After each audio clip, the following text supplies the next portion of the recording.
আজ মেনুতে আছে ভাত,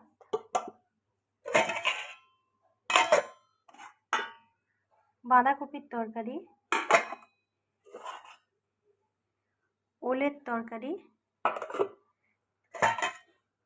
ইলিশ মাছ আর বেগুনের ঝাল,